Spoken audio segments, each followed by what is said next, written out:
Welcome,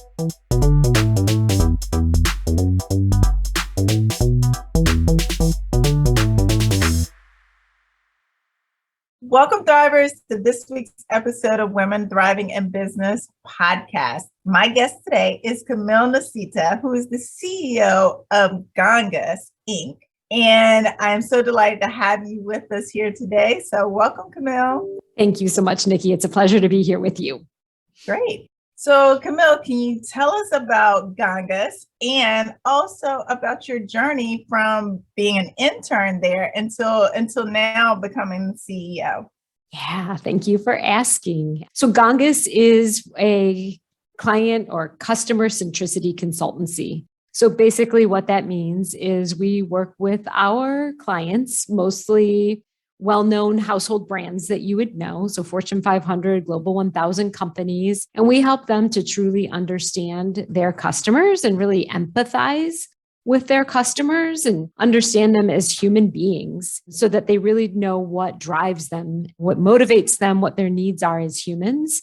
And we help our clients take that deep understanding and empathy and create better products or services, messaging, communication campaigns, sort of all of the infrastructure that's required to be a truly customer or consumer-centric company. We do that by combining a lot of different disciplines: marketing research, strategy, design, data science. And we bring all of those capabilities together depending on what our clients' need or business challenge is, and we form a solution for them. But the basis truly is helping our clients understand their customers and then helping them deliver on that understanding or their customer needs better than anyone else so that they can be differentiated in the marketplace.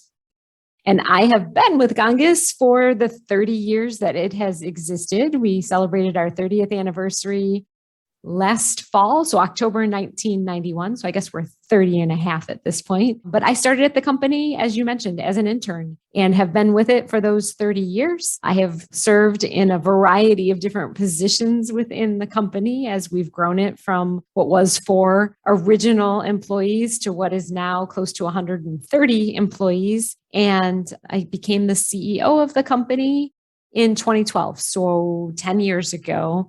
I became the CEO by virtue of playing a lot of different roles in the company, but I also was sort of named several years ago as the successor for the main shareholder of the company who passed away in 2012, John Gongos, and that is where the name comes from. You read my mind because that was the question I was going to ask. Very common question because it's not all that common of a word or a name. So yes, it's named after our original founder, John Gongos. Great. So can you talk to us a little bit about, you've grown up in a company that was growing up itself, right? Yeah. So can you talk a bit about maybe some of the growing pains that the company experienced or maybe even specific challenges that you experienced as you were helping to mature and scale a business? Yeah.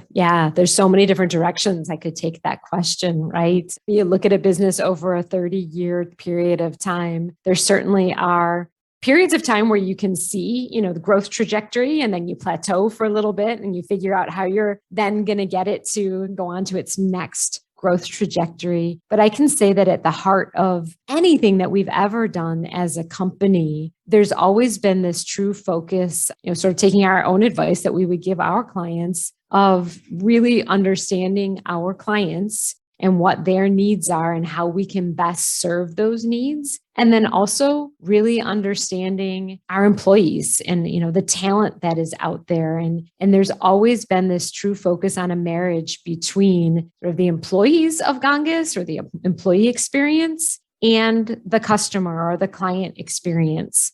Finding that fusion or that intersection where you can find a true win-win between both is really where satisfaction comes in and a healthy, sustainable business. And honestly, that's where the growth starts to come from, because if you can have great employees who do a great job for your clients, it just really starts to create a flywheel, right? That just continuously turns because you embed in your employees that they are important and they're here because we need them. And then they transcend that feeling of empowerment and feeling useful by listening to clients and truly being there to understand client needs and answer those client needs. And part of that understanding is serving our clients in the moment. But listening to clients has also really helped us to transform the business in so many ways. When you're in business for 30 years, serving some of the same clients for that entire 30-year period, of course, we get new clients every year. You have to do that to keep the lifeblood strong and energized. But many of our clients have been with us for 10, 15, 20, even 30 years.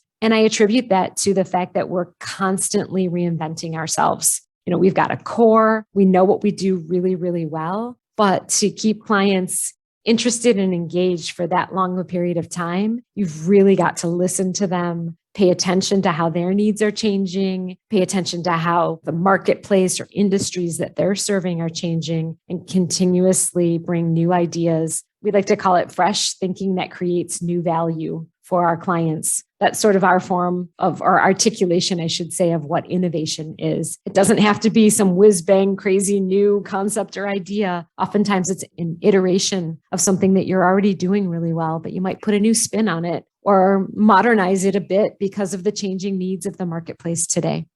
I love that. Fresh thinking that creates new value. I will attribute that to our Chief Innovation Officer, Greg Heist. That is he coined that phrase. So I give full credit where it's due. I love that. So as you think about over this period of time, I think this is something a lot of business owners struggle with. Like, we want to do everything. We want to serve everyone. We want to bring all these solutions to market. How have you all been able to be strategic about the services you offer, and how have those services grown over time? Or do you have a niche that you stick to, or have you kind of expanded over time? Mm-hmm. Yeah. We started the business 30 years ago as what would be called a traditional marketing research company. So very much focused on collecting consumer opinions, consumer data, or creating new data through surveying consumers or doing focus groups with consumers to gain understanding. And that was our main bread and butter for probably the first, I would say, maybe 15, 20 years of our existence. But then going back to listening to clients, watching the market, seeing how even societal trends are changing, we really noticed that, our clients were able to get insight from their consumers, not just through the data that we were providing by creating survey data, but this thing called big data entered the scene, right? Big data comes in a bazillion different forms, right? Companies are collecting information on their consumers all the time. When you scan your shopper card at Kroger or, any store, you have your member card, your loyalty program. That's great. Yeah, it's giving you rewards, but there's a price for those rewards. They're collecting your shopping behavior, your shopping patterns, right? Mostly in service of being able to serve you better. But we saw that as writing on the wall that, wow, there could be competition at a certain point where us doing survey data or focus groups or gaining primary consumer understanding could be substituted out for this other data that clients would have access to. So we took that as an initial sort of, I would say, warning sign to start to really think about, okay, how do we need to transform the business? What other capabilities could we be adding to the business? And how can we get good at analyzing, interpreting, storytelling around data, no matter who collected it? Maybe we still do collect a lot of primary data, but we can help our clients with business decisions no matter where the data comes from now. And we've been able to do that by adding new capabilities to our company through our data sciences area, through the introduction of strategists and business consultants into our environment, and also through a really important piece of the equation that is information and graphic design. So being able to take huge amounts of data and leverage storytellers to help us curate that data, but then leveraging design to make that information really consumable and immersive for the people who need to use it. Because another huge trend that we saw a few, 10 years ago, probably at this point, is decision makers, just like all people, there's so much information coming at you at all points in time. How do you make that data resonate and become sticky so that people actually can utilize it for decision making. And attention spans are so much smaller, right? I think I heard humans have the attention span, I think it's less than a goldfish now. I think I learned that on Ted Lasso, so I don't know if it's absolutely true, but I believe Ted Lasso. So we're just going to go with it, right? Yes. But like, think about that when you're trying to convey information to somebody, who's really high up at a big brand and they need to use consumer understanding to make a decision. You're not going to hand them a 250-page report. Like, they're not going to read that report, even if you walk them through it in a PowerPoint. So our challenge was, how do we hone our craft and our skills to make sure we could take all that rich, good consumer understanding and get people that are very short on time, but have huge decisions that they need to make with consumer understanding, get them to pay attention and listen to that so they truly could make decisions and fuel strategy with that great customer understanding. So that's a lot of what we've done to sort of add on to the business. I know that was a question you asked probably 5 minutes ago at this point, as I drag on here, but that was how we've added on to our core business of research to make it more relevant and valuable to the market that exists today for the users that need to use, to leverage that consumer understanding today. Right. I think that's great because you took your core capabilities and just continued to evolve with your clients and with the market. And you probably were ahead of the game, ahead of them even, because they were probably, they're getting sold technology solutions that are now providing all this data. And they're probably saying, what do I do with this? You got it. There was a point in time where not all clients were even ready for what we had to offer. We feel like we heard the need or we saw the need coming. And for sure, there were clients that were ready, but there were some that were like, okay, we can see the value in what you're creating, but we're not ready to jump on board yet to need these extra services. But definitely within the last couple of years, we've seen this idea of taking insight and creating true business impact or action with it has become so important in almost every industry that we serve. And can you talk a bit about the industries that you do serve? What are your, who are your typical clients? And are they always large organizations, or do you work with small, medium-sized organizations? Who are your typical clients? Yeah. So just based on industries, we are pretty well diversified. We serve the healthcare industry, automotive, technology, consumer products, financial services, some media and entertainment. So the idea of understanding consumers and thinking of them more as humans versus consumers, right? Because we're only purchasing or consuming, I think it's 18% of the time or something like that. We're humans the rest of the time. So what we are as humans impact what we buy and how we buy and the motivations to buy. So reminding companies, whatever industry they're in, that the people that are buying from them are more than a consumer. They're truly humans. And if you can talk to them and resonate with them as people, you're going to be 10 steps ahead of your competitor who's only thinking of them as the next dollar that goes into the bank to create the profitability that they need to report to Wall Street.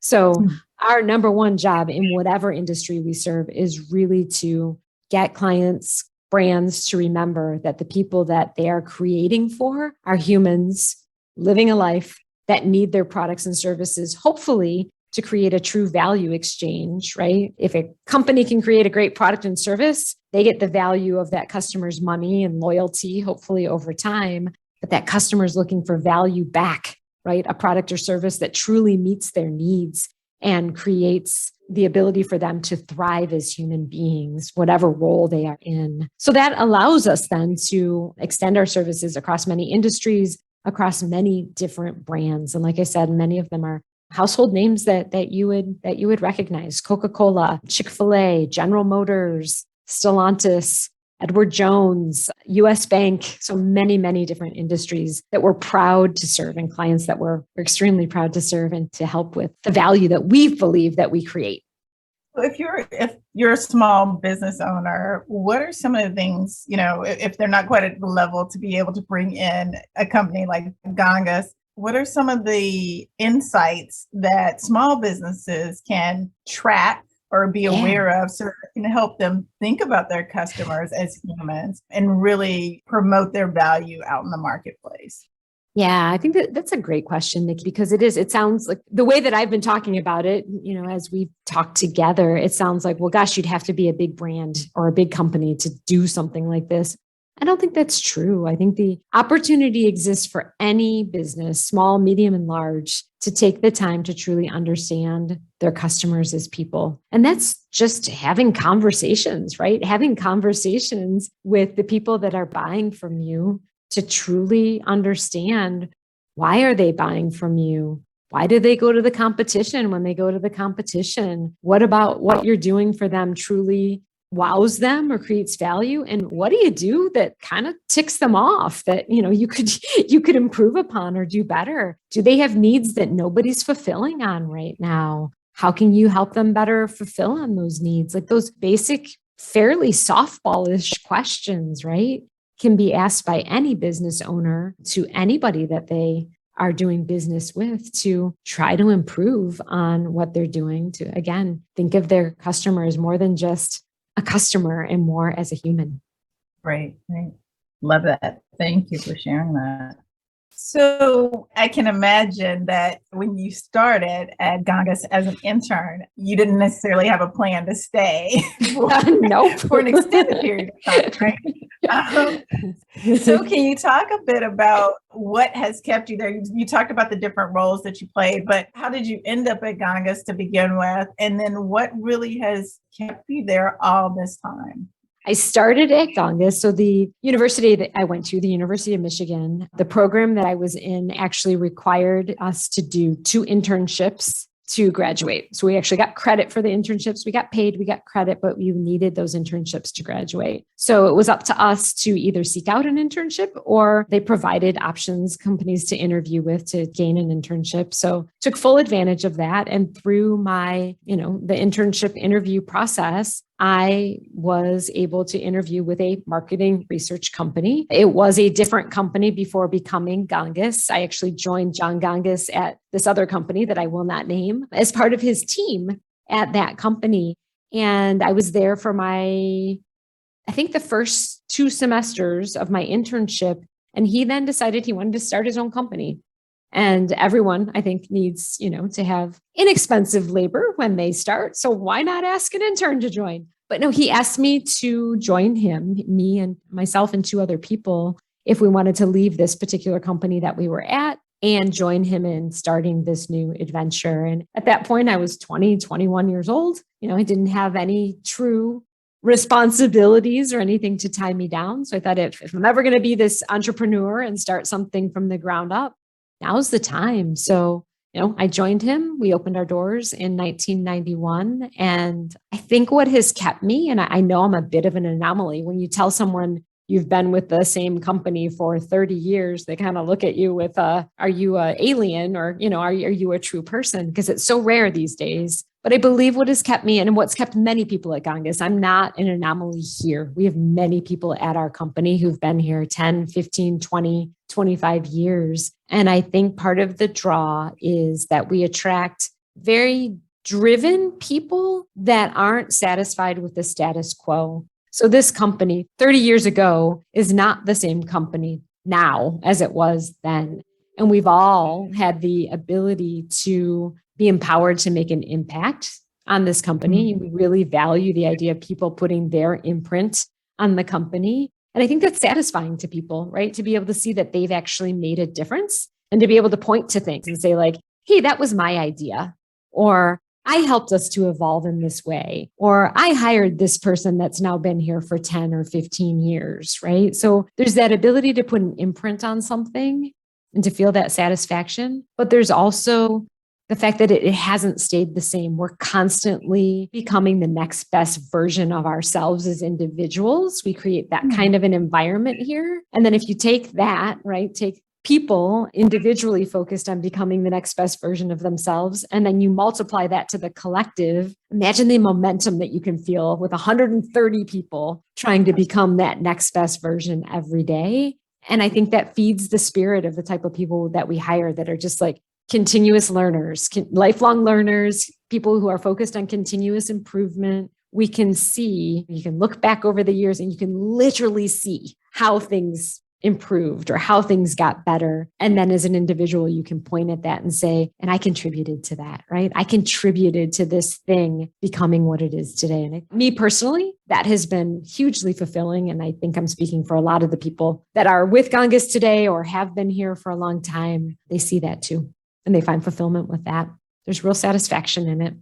Maybe I'm just wired strangely, but for me, there's real satisfaction in that. I think that's great where you can have that impact on the organization and the organization actually values that and appreciates it and recognizes it and says, hey, thank you for doing, what you did because that made a difference for the client or it made a difference for a company or it made a difference for your team.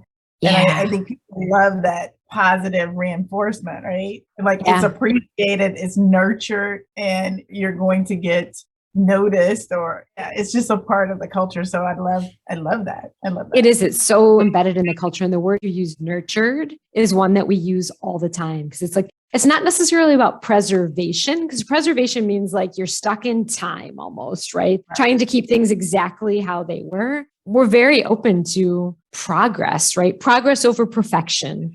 And that requires that like nurturing spirit of knowing what you do well and what you want to keep investing in, and also knowing maybe what you don't do too well. You asked me a few minutes ago about how we've innovated or decided what to do over time and decisions that we've made. The decisions of some of the things that we've decided not to do or to stop doing have been just as important as the decisions that we've made to start doing something new or to add a new capability or a new service. And I think that's a lost art for many companies because there are so many distractions and everybody wants to do everything and be everything for their clients. And it's not possible, at least I don't think it is, to do everything really well. So gaining that sort of focus and discipline as a business to simplify and do the things that you used the word core competency earlier, like do the things that you can do really well and innovate off of those things versus trying to constantly be bringing brand new things into your business that maybe you're not going to be quite as good at. Know what to say no to. I love that. Know what to say no to. And I like your definition of what innovation means. It's not always like brand new, shiny, it's really how do you improve the thing you're already good at? How do you improve things your customers like? How do you make them love it now? So I like that because I think there's a lot of pressure around innovation. Yeah, that it has to be like this crazy new revolutionary thing. It's like evolution is just as good as revolution sometimes, right? Exactly. Yeah. So turning to kind of your individual experience since becoming CEO, what would you say are some of the challenges that you face taking kind of leadership at the time the company's 20 years old? I believe you said your founder passed away in that same year. What did that look like with transitioning to now I'm in charge? Like, you say it. And even now I'm like, I laugh at it because it's like, it wasn't you prepared all these years and now you're in charge. I mentioned that I was, the planned successor, but John Gongos was diagnosed with a form of cancer that from diagnosis to death was literally 10 days. So it wasn't as if it was this huge preparatory period of time. It was very sudden and very traumatic for our organization. John was a revered leader. He was an engaged owner of the business. So it was a huge, huge stress and trauma to our business to absorb that kind of loss. As a leader, I knew that I needed to step up to the plate, right? I knew that I was in the position that was what was going to be required of me. And I don't really thought too much about, now you've got to step into this position of leadership. It happened so immediately that it just did step in. And I think my initial reaction was, okay, now that this traumatic event happened, how do I make sure that I'm taking care of the true stakeholders of the business? And to me, that was our employees and our clients. So we took the time to first make employees feel like everything was going to be okay, listen to their needs, listen to what they were worried about. But at the end of the day, giving them the safety and security and the confidence that business was going to continue as usual. We were in a strong financial position, like it was going to be okay. And then not after that, because that's a continuous process, but once that felt like it was stable, there's also the parallel path of you got to go talk to clients. Clients need to understand that this is going to be okay too. And that we need them now more than ever, right? To believe in us and to know that we're there and that nothing is going to suffer because of this loss. So I don't know that that's the normal path that somebody stepping into a CEO role takes. I think that's a little bit different because we had that traumatic experience. Right. But, looking back on it now for me, 10 years post, wow, did I grow a lot from that experience, right? Like when you think about the things that probably create the most growth in you as a human, it's stress like that or difficult situations that make you like, show up in the way that you feel like, okay, it's now or never. You got to step up to the plate here. And there are a lot of people counting on you to carry this place forward. So that was the initial onset. And then I think as I stepped into that position was at the same time that we were seeing so many of the market changes, big data coming on the scene and knowing that our clients' needs were shifting a bit. So I think people approach leadership in different ways. For me, it was really important to be able to create stability and confidence with the business that we had, but also to take the opportunity to create a new business model and create new value for our clients. And through that new value for our clients, create new growth paths for our people and give them the opportunity to, if they wanted to or chose to, do more than what they had been doing previously. But I also saw it as a true need. Change was happening around us in our environment. Societal differences, technology differences, client differences. And we latched onto this phrase that I still use today. And that is, if you don't like change, you'll like irrelevance a whole lot less. So basically like change is all around us and it is a constant. And even though it's difficult as a business, if we want to be relevant and sustainable into the future, we're going to need to change. We're going to need to adapt our products and services. We're going to need to bring new capabilities in. And it was hard to go through. But I think looking back in the people that are still with us today that were with us 10 years ago, I hope and I think I'm pretty confident that they would say, yeah, that was a good move. We needed to change and we have stayed relevant and our clients are still with us and appreciating how we've evolved over the years with them. We've co-created the future with our clients. And I think that that's also a huge piece of the puzzle. It's not like we just decided to do this random thing over here. We talked to our clients, we listened to them, and we co-created, a positive future together. Right.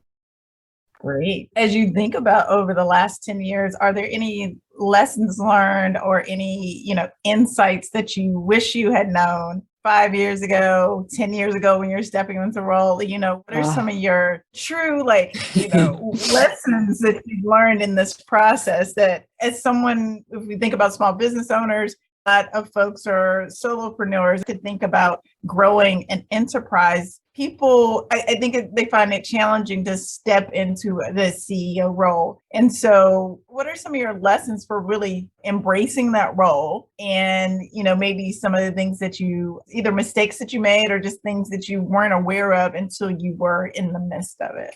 Yeah, so many reflections there too. I think one huge one for me has been, I tend to be a person who, I'm an empath for sure. So I'm very empathetic. I listen a lot and I always want to, I want to solve people's needs. I want to help them. And I have that just deep drive to do that.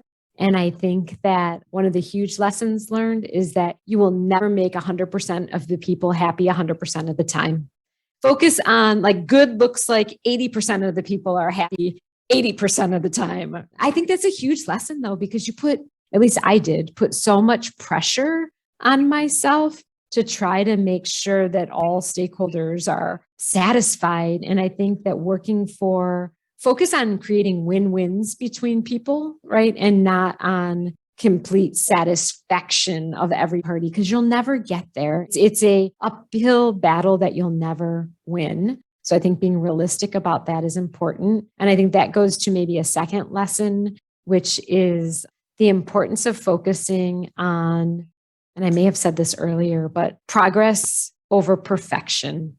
So many people I know as business owners are perfectionists, and they're their own worst critics, their own worst enemies. And maybe it's just part of how people are wired. If they're going to start a business, they're very perfectionistic. They know what they want. They know how they want to serve the market. But the market is always changing. Change is the constant that will always be there. And being perfect in a market that's always changing is also impossible. So if you can focus on like the small wins that you're achieving each and every day and the progress that you're making, give yourself a pat on the back for progress. Give yourself a pat on the back for making a decision versus having analysis paralysis. It's so easy to sit and look at data and say, oh, I can't make the decision until I get one more piece of information. Nope. Oftentimes it's better to act and then correct things or course correct. If that action wasn't 100% right, you can always course correct, but keep things moving forward. You'll appreciate it about yourself and your people will appreciate it. So those are a couple, lessons. I think the other big one is just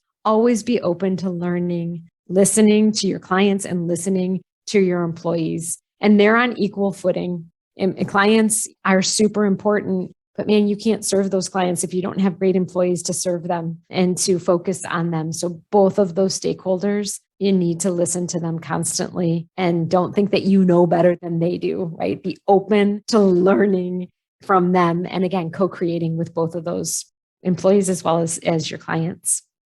Thank you for sharing that. I think those are great lessons, important lessons. I think those are lessons you have to learn over and over again, because I think we always think things are going to be different. And then you're like, no, it's the same. Yep. Just, it's the same. It might have a different color today or have polka dots today. Right. And yesterday it had stripes, but it's the same. Yeah. Yes. So Camille, what would you say is, one of your greatest accomplishments during your time as CEO or overall in your career at Gongos?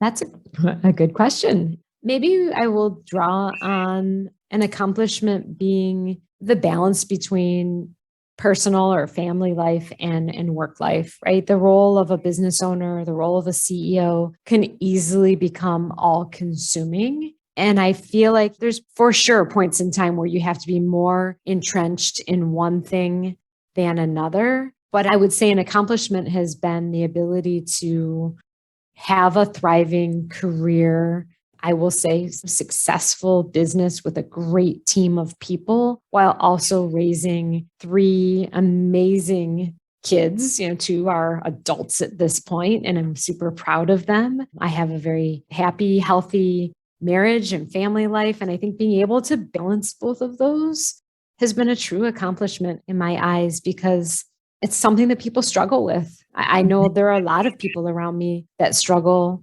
with finding that balance. And again, it's never been, I don't think you can find complete balance. Let's be honest about that. You're almost always giving more to one side or the other, but that awareness of when you're getting too much investment on one side or the other, I think it's an accomplishment to be able to be aware of that, acknowledge it, and try to get yourself back to that equilibrium if you can.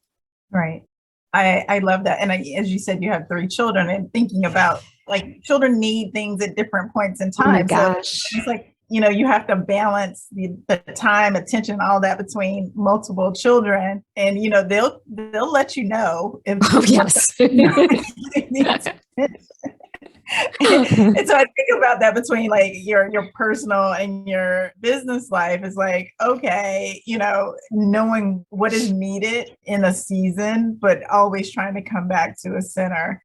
So. Yeah. Well, and also just trying to give yourself the permission to be fully invested in what you're in the moment, right? It's like trying to divide your attention between work, like your phone, let's say, when your kid's trying to have a conversation with you.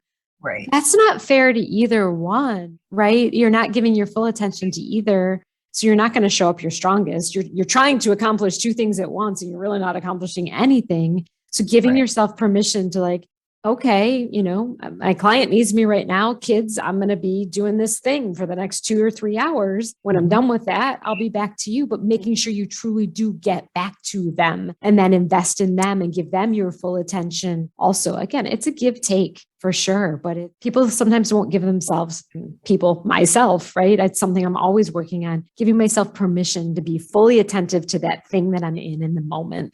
Mm-hmm. I love that advice. I think I'm going to take that to heart. So I think that is a challenge that I face. I think when you're in business for yourself, there's so much freedom and then there's no boundaries, right? So exactly, Nikki. Everything bleeds over into the other part of your life and life bleeds into your business. And I think if you can integrate those, great. And also that idea of giving attention to what needs attention at that moment is priceless. I think that's priceless. Yeah, it is. Well, Camille, it has been a pleasure talking to you today. But before we get out of here, there's 2 questions I always ask my guests. So the first question is, what are 1 or 2 songs that are on your power playlist and why? Ooh, 1 or 2, you said songs, right? If I had like a walk-up song, baseball players, my kids, whenever they played sports, they'd have their walk-up song. I think it would be my power song, Queen, Don't Stop Me Now. Love it. That is the song that I will play when I need that boost or that reminder that I can do it. It gives me that confidence to do it. And last question is, what is 1 book that you would recommend that has helped you thrive in business? Yeah, great question. I would say that it's called Small Giants. It's by Bo Burlingame. And it is, I don't know when it was written, probably way back in early 2000s, 2005. But the premise of the book is around how to focus on being great over big. I mean, and the idea is that you will grow, you will become big if that's what you want by virtue of being great, but let great take the lead. And that goes to like having great employees, great clients, doing great work. If all of those things fall into place, then the growth that you're looking for and the idea of becoming bigger will facilitate over time. But it is an excellent read, no matter what the size of your business or the stage of your business, because it really does zero in on true fundamentals to becoming a great company. And the book goes through a variety of true case in point businesses and gives examples of how these businesses have done this over time. But yes, Small Giants, that's my go-to. I read it every once in a while, just as a refresher because it's that good. Good. Thank you. I will add that to my reading list. All right. Camille, if folks want to get in contact with you, how can they find you? Yeah. So my email is cnicita, Nicita @gongos.com.